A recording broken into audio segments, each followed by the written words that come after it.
danna subscribe sannan ku danna ƙararrawar sadarwa daga zarar mun ɗora za su ringa an ce muku insha Allah.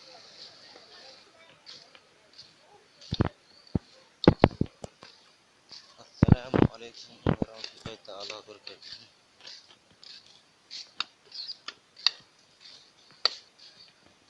A cikin darasin mu da ya gabata mun nuna muku inda ake downloading na bidiyo daga cikin Facebook, inda za ka yi amfani da wani application.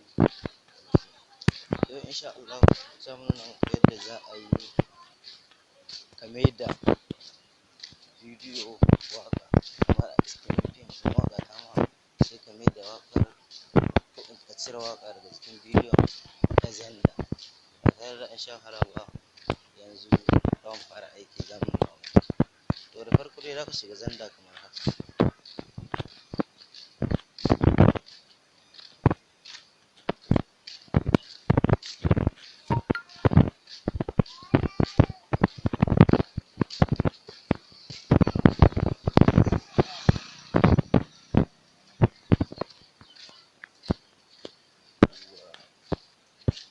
Ka shiga Xender,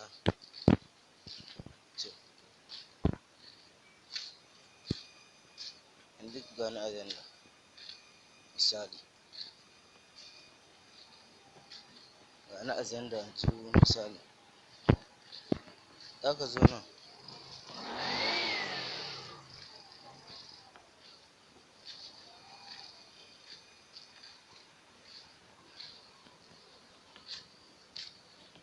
ka shiga nan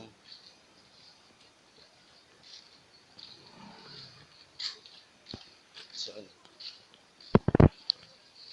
za ka shiga kai choosing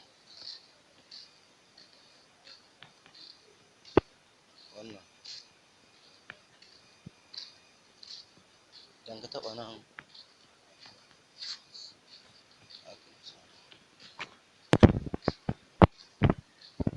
za ka zo za ka zaɓi folder da bidiyoyinka suke.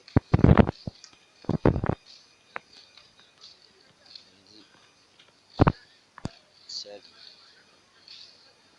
wannan bidiyon, amma ga wani bidiyo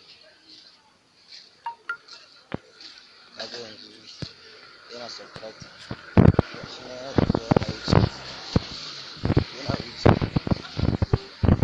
yana wucewa yawwa. To shikenan, kaga yanzu za mu kunna wata,